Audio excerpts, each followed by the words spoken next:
Hello everyone, welcome to my new blog. कैसे हैं आप सभी लोग। तो फ्रेंड्स, आज के इस ब्लॉग में हम बात करने जा रहे हैं कि कोई भी क्रिएटर है वो अपने दिन की शुरुआत कैसे करता है और अपने पूरे दिन को प्लान कैसे करता है। तो फ्रेंड्स, जितने भी व्यूवर्स हमारे इस वीडियो को देख रहे हैं, मैं आप सभी लोगों से रिक्वेस्ट करूंगा कि प्लीज ब्लॉग में आप आखिर तक जरूर बने रहिएगा, राइट। देखिए, किसी भी क्रिएटर के दिन की शुरुआत होती है उसके जगने से।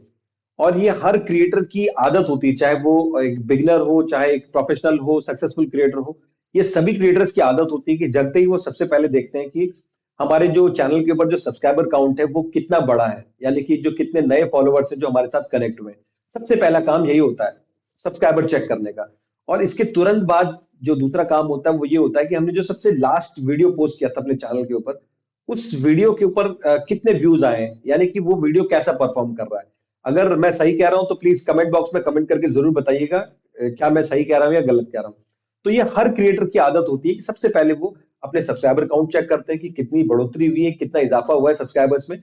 और जो हमारा सबसे लास्ट वीडियो हमने पोस्ट किया था वो कैसा परफॉर्म कर रहा है मार्केट में, यानी कि आपके चैनल के ऊपर उसकी परफॉर्मेंस कैसी आ रही है, ट्रेंडिंग में जा रहा है कि नहीं जा रहा है, व्यूज कम आ रहे हैं या फिर ज्यादा आ रहे हैं, कमेंट्स क्या क्या आए हैं, कितने कमेंट्स आए हैं, यही सब जगते ही तुरंत यही काम होता है हर क्रिएटर का, राइट।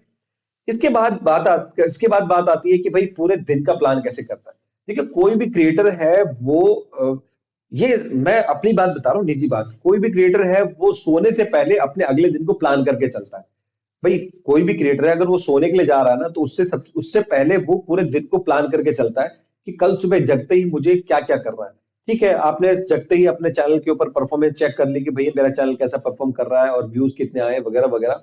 उसके बाद अपनी जो आप ठीक है फ्री हो जाते हैं, अपने रूटीन अपना ठीक है आपने तैयार कर लिया, अपने आप को अपना सेटअप तैयार कर लिया। उसके बाद आपका जो प्लान होता है जो आपने पिछले दिन किया होता है, फिर आप उसको एग्जीक्यूट करने पे लगते हैं। देखिए, कंटेंट की अगर बात करते हैं तो क्रिएटर पहले दिन ही अपना कंटेंट डिसाइड करके रखते हैं कि मुझे नेक्स्ट डे किस कंटेंट के ऊपर, किस टॉपिक के ऊपर अपना ब्लॉग शूट करना है या फिर अपना जो वीडियो है वो शूट करना है। ठीक है। तो एक बात मैं और बोलूंगा, कोई भी क्रिएटर है वो उसको पूरे दिन हर चीज में अपना कंटेंट ही नजर आता है। देखेंगे, अगर आप घर से बाहर निकलेंगे, आपने किसी भी चीज के ऊपर अगर आपकी नजर गई ना, आप उसमें कंटेंट ढूंढते हैं कि भाई ये मेरे मतलब का कंटेंट है या फिर नहीं, इसके ऊपर वीडियो बनाना सही नहीं है। तो हर क्रिएटर हर चीज में, हर एक्टिविटी में अपना कंटेंट ढूंढ रहा होता है। और लाजमी है, होना भी चाहिए। क्योंकि अगर एक क्रिएटर उसमें क्रिएटिविटी नहीं होगी तो वो ब्लॉग क्या बनाएगा, क्या क्रिएट करेगा, क्या कंटेंट मतलब पेश करेगा अपने सब्सक्राइबर्स, अपने फॉलोअर्स के लिए, है ना। तो ये बिल्कुल ये पार्ट ऑफ डिसिप्लिन है एक यूट्यूब के ऊपर और सोशल मीडिया के ऊपर, कि अगर कोई भी क्रिएटर है उसको अगले दिन का प्लान पहले दिन ही बना के रखना पड़ता है। तभी जाके वो टाइमली अपना ब्लॉग शूट कर पाता है, टाइमली अपना वीडियो है उसको क्रिएट कर पाता है और आप लोगों के लिए चैनल के ऊपर पोस्ट करता है, राइट। तो अब इसमें कुछ भी गलत नहीं है। कुछ लोग होते हैं वो इंडोर ब्लॉग शूट करते हैं, जैसे मैं अक्सर आपने देखा होगा, मैं मैक्सिमम मेरे इंडोर ब्लॉग्स आते हैं। और कुछ ऐसे ब्लॉगर्स भी होते हैं, क्रिएटर्स होते हैं जो आउटडोर करते हैं। ठीक है, तो ये ऐसा कुछ हार्ड एंड फास्ट नहीं है कि भाई इंडोर ही ब्लॉग करने हैं या फिर आउटडोर ही ब्लॉग करने हैं। तो ये क्रिएटर को पहले से डिसाइड कर रखना पड़ता है कि भैया मैं कल इस टॉपिक के ऊपर बात करने जा रहा हूँ, इस टॉपिक के ऊपर कंटेंट क्रिएट करने जा रहा हूँ। मेरे कंटेंट में मेरे साथ कौन कौन पार्टिसिपेट करने वाले हैं, भाई टीम होती है ना।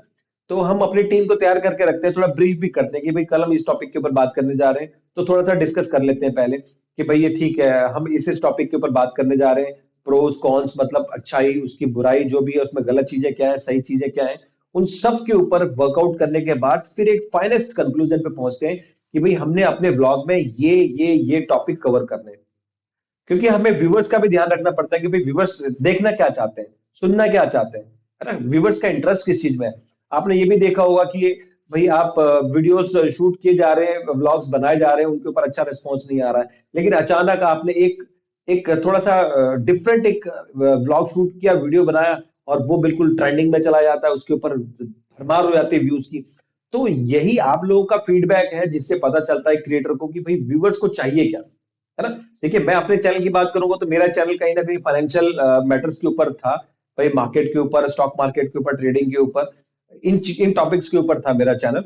तो मुझे भी ऐसा लगा कि भाई जैसी डिमांड है उस तरीके का कंटेंट प्रोड्यूस करना चाहिए, ताकि जो व्यूवर्स है उनको देखने में अच्छा लगे, उन लोगों के रेस्पॉन्स आए। देखो, आप लोगों के आइडियाज होते हैं, उनसे भी एक क्रिएटर को एक इंस्पिरेशन मिलती है कि भाई हाँ, व्यूवर्स को चाहिए क्या। व्यूवर्स कंटेंट जो व्यूवर्स हैं वो कमेंट करते हैं कि सर आप इस टॉपिक के ऊपर वीडियो बनाइए। तो ये क्रिएटर की ड्यूटी है कि भाई अपने व्यूवर्स के जो इंटरेस्ट के हिसाब से भी कंटेंट क्रिएट करना होता है। क्योंकि अगर आपने अपने फॉलोअर्स का ही ध्यान नहीं रखेंगे तो आप कैसे क्रिएटर? तो मैं भी पूरी कोशिश करता हूँ कि भाई जो हमारे व्यूवर्स हैं उनके जो कमेंट्स आते हैं उनके ऊपर बेस्ड हम लोग व्लॉग और वीडियोस है वो शूट करने की कोशिश करते हैं। देखिए मैं अपने चैनल की बात करूं तो मुझे अक्सर मेरे चैनल के ऊपर कमेंट्स आते हैं कि भाई आप ओडिन सॉफ्टवेयर के ऊपर थोड़ा सा ट्यूटोरियल बनाइए, डिटेल में बताइए। तो मैं पिछले कई दिनों से सोच रहा था कि मैं ओडिन सॉफ्टवेयर के ऊपर एक वीडियो बनाऊंगा। तो वो मेरा अभी ड्यू है, तो शायद से मैं बहुत जल्दी एक कंप्लीट ट्यूटोरियल बना के ओडिन सॉफ्टवेयर। अब आप सोचेंगे कि ओडिन सॉफ्टवेयर क्या होता है, तो ओडिन सॉफ्टवेयर क्या होता है कि ये एक स्टॉक मार्केट के लिए जो ऑनलाइन ट्रेडिंग होती है स्टॉक मार्केट में, उससे रिलेटेड सॉफ्टवेयर है। तो इसमें भी काफी बारीकियां होती हैं। तो एनी हाउ, तो कोई भी क्रिएटर है वो अपने पूरे दिन के शेड्यूल को पहले से प्लान करके रखता है कि मैंने पूरे दिन भर में कब कब क्या क्या करना है, कहाँ कहाँ जाना है, किस किस से मिलना है, किसको हाँ बोलना है, किसको ना बोलना है। अच्छा देखो, क्रिएटर्स के लिए सबसे बड़ी मुश्किल कहाँ पर आती है मैं बताता हूँ। क्रिएटर्स के लिए सबसे बड़ी मुश्किल का काम होता है कि जो उनके जो गेस्ट होते हैं, जो उनके व्यूवर्स होते हैं, सब्सक्राइबर्स होते हैं, उनसे जब मिलना होता है ना, वो थोड़ा सा पेनफुल हो जाता है क्रिएटर्स के लिए। क्योंकि जब कोई भी चैनल, देखो मैं तो एक छोटा सा क्रिएटर हूँ, लेकिन जो लोग सक्सेसफुल क्रिएटर्स होते हैं उनके जो फैन फॉलोइंग होती है, उनके सब्सक्राइबर्स होते हैं, वो मिलियंस में चले जाते हैं।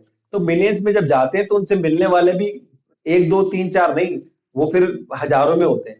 तो अब एक क्रिएटर है वो हजार लोगों से मिल नहीं सकता है, तो उसको ये भी प्लान करना है कि मैं अपना बचाव कैसे करूंगा, मैं क्या करूं कि मैं व्यूवर्स के सामने कम से कम आऊं, अपने जो फॉलोअर्स है उनके सामने कम से कम आऊं, ताकि उसको टाइम मिल पाए अपने कंटेंट क्रिएशन के लिए। अच्छा आपने एक चीज और देखी होगी कि जितने भी क्रिएटर्स होते हैं वो जब भी कोई भी कंटेंट क्रिएट करते हैं तो वो पहले दिन अपने कंटेंट को क्रिएट करते हैं और उसके बाद नेक्स्ट डे उसको पोस्ट करते हैं। तो ऐसा क्यों होता है? ऐसा इसलिए होता है क्योंकि अगर कोई भी क्रिएटर है, अगर वो पहले से अनाउंस कर देगा कि कल मैं ये करने जा रहा हूँ, इस टॉपिक के ऊपर बात करने जा रहा हूँ, मैं इस जगह पर जाके ब्लॉग शूट करने जा रहा हूँ, तो वहां पता है आपको जमावड़ा लग जाएगा, मेला लग जाएगा। तो इस चीज को भी अवॉइड करना होता है हर क्रिएटर को। तो इसलिए आपने अक्सर देखा होगा कि ब्लॉग पहले शूट हो जाता है, बाद में आप लोगों के लिए वो नेक्स्ट डे पोस्ट किया जाता है चैनल के ऊपर, ताकि ये क्योर्स पैदा ना हो। अच्छा देखो, ये ना आपको लगता होगा कि यार मिलने में क्या बुराई है, वो यूट्यूबर है, कंटेंट क्रिएटर है, उससे अगर हम मिल लेंगे तो उसका क्या चला जाएगा। देखिए ये एक बहुत मतलब एक बहुत बड़ी बात है जो आप लोग सोचते हैं कि भाई मिलने में क्या बुराई है। देखिए जब भी जो फैंस होते हैं, मैं फैंस बोलूंगा और वेल विशर्स बोलूंगा, सब्सक्राइबर बोलना तो शायद कहीं ना कहीं आपको चुभेगा। तो शुभचिंतक ही हैं आप भी, है ना, क्योंकि आप लोगों की वजह से ही जो है चैनल चल रहे होते हैं। तो अगर एकाएक अगर किसी पर्टिकुलर जगह पे जरूरत से ज्यादा भीड़ अगर इकट्ठी हो जाएगी, तो उससे क्या होता है ना, सोसाइटी में थोड़ा सा क्योर्स हो जाता है ना। अचानक से भीड़ हो जाना, जाम लग जाना, ट्रैफिक जाम हो जाना, और जो सोसाइटी में जो आसपास के लोग हैं उनको भी थोड़ा सा दिक्कत होती है। फिर ये इन चीजों में फिर ऐतराज निकलता है कि भाई आप ऐसा ना करें। आपको अथॉरिटी को भी पिक्चर में रखना पड़ता है। आप ऐसा नहीं कर सकते एकाएक कि आपने एक अपने मोहल्ले के पार्क में अपना मीटअप रख लिया और वहां पर आपने भीड़ इकट्ठी कर ली, तो उससे क्या है ना, सोसाइटी को भी दिक्कत होती है। तो कहने का मतलब है एक क्रिएटर को इन सब बातों को ध्यान में रखते हुए अपने दिन को प्लान करना पड़ता है, अपने जो ब्लॉग्स को प्लान करना पड़ता है, अपने शूट को प्लान करना पड़ता है। तो मैं समझ रहा हूँ कि आप लोग मेरी बातों को समझ पा रहे होंगे कि मैं ये क्यों बोल रहा हूँ, राइट। तो अगर आपको ब्लॉग पसंद आया, आपको ये बातें समझ में आई, तो प्लीज वीडियो को लाइक जरूर कर दीजिएगा, शेयर जरूर कीजिएगा, और चैनल पर नए हैं तो चैनल को सब्सक्राइब जरूर कीजिएगा। तो मिलते हैं हमारे नेक्स्ट ब्लॉग में, तब तक के लिए आपसे इजाजत दूंगा। नमस्कार।